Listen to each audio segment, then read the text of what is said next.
You can see it, you can watch it, but mustn't touch. And what could possibly be more frustrating, when you need, most violently, to get your hands on it for just 1 second.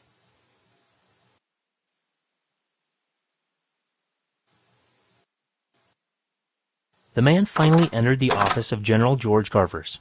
He saw the general. Max, you finally came. Got here as soon as I could.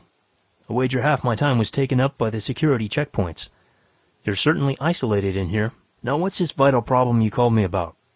You weren't too specific. No, I wasn't. This is a security matter, after a fashion.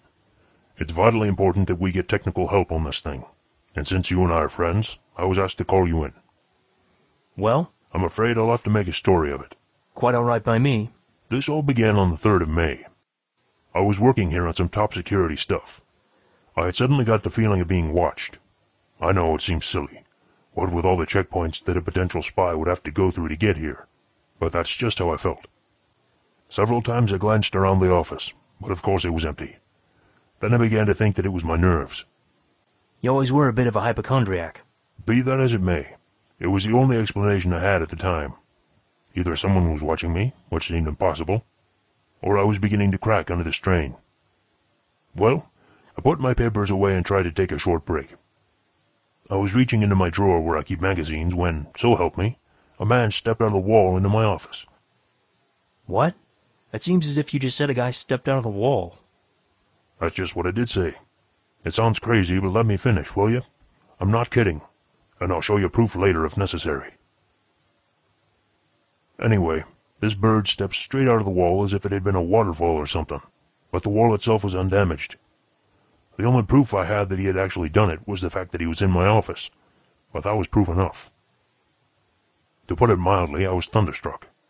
After jumping to my feet, I could only stand there like an idiot. I was so shaken that I couldn't speak a word, but he spoke first. General Garvers? I told him he was correct, and asked him who he was and what he wanted, and how he got into my office.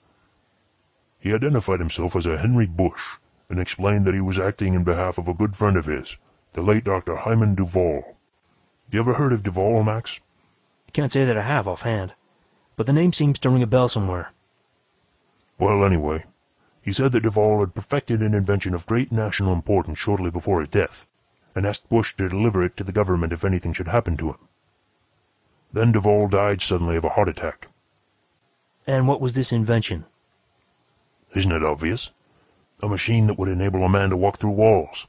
And Bush has no idea how the thing works, other than the general explanation that Duvall gave him. And Bush was poles apart from Duvall. They were friends from college, but not because of professional interests. It seems they were both double-crossed by the same girl. Duvall was a brilliant but obscure nuclear and radiation physicist. He was one of those once-in-a-lifetime fellows like Tesla. He was so shy that he didn't bring himself to anybody's attention, save for a few papers he published in the smaller physical societies magazines. It was only because he had inherited a considerable amount of money that he could do any research whatsoever.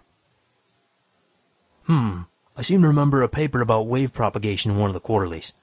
Quite unorthodox, as I recall. Could be. But anyway, about Bush. Bush majored in psychology at college, but took special courses after he graduated and took a master's in English. He has no technical training, unless you want to count a year of high school general science, so it wasn't too much help in explaining how Duvall's instrument works. And just to make matters more juicy, Duvall kept no notes. He had total recall, and a childlike fear of putting anything into writing that had not been experimentally verified. And this machine, how's it supposed to work? According to Bush, Duvall devised the instrument after stumbling into an entirely new branch of physics. This device of Duvall's is a special case of a new theory of matter and energy. Matter is made up of subnuclear particles, electrons, protons, and the like. However, Duvall said that these particles are in turn made up of much smaller particles grouped together in aggregate clouds, and the arrangement of the individual particles to each other determines what superparticle they'll form, such as an electron. Duvall called these subparticles LEMs. Bush says that he was told that a field of a special nature could be generated so as to make the individual LEMs of the particle of matter rotate in a special way that would introduce a polarization field, as Duvall called it.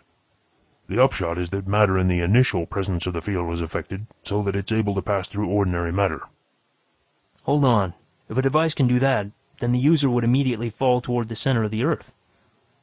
Just you hold on. You didn't let me finish. A single plane of atoms at the base of the treated object is the point of contact. It remains partially unaffected because it is the closest to the gravitostatic field center, which I guess is the Earth's center of attraction. This plane of semi-treated atoms can be forced through an object if it's moved horizontally, but its untreated aspect prevents the subject wearing the device from falling through the floor. Bush demonstrated this device to me, turning it on and strolling through various objects in the room. Think of it. No soldiers could be killed or held prisoner, and... No, hang on. Let's not run away with ourselves. He may have perfected a device that would enable a soldier to avoid capture, but there would certainly be other ways to kill him than by bullets. Let's see now. Suppose that the enemy shot a flamethrower at him. The materials might pass through him, but he would be cooked anyway. Or poison gas. As far as gas goes, I suppose a gas mask would be necessary. Bush doesn't know about the breathing mechanism, except that he had to take breaths. But as far as fire or radiation goes, the man's protected. If the radiation is either harmful by nature or by amount, the field merely reflects it. It's something called the lemic stress of the field that causes the phenomenon. That's why we need your help. I don't understand. When Bush had finished his demonstration, he carelessly tossed the device on my desk. The thing skidded and hit my paperweight so that the switch was thrown on again. So now the device and my desk are both untouchable. Go over to the desk and try to touch it. Well. Well. Well. Are you sure Bush told you everything? Bush. He honestly wants to help, and we have taken him through the mill. Pentothal, scopolamine and the like, hypnotism and the polygraph. We've dug that man deeper than we've ever dug anybody before.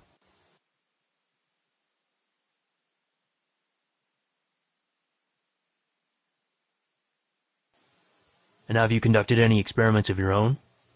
Certainly. That's what's so frustrating. We tried to x-ray the thing, and we didn't get a thing. We bombarded it with every radiation we could think of, from radio to gamma, and it just reflected them. We can detect no radiation coming out of it. Magnetic fields don't affect it, nor the heat and cold. Nuclear particles are ignored by it.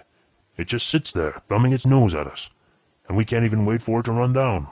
According to Bush, the power requirements of the thing are funny, and once the field is established, it takes no additional energy to maintain it.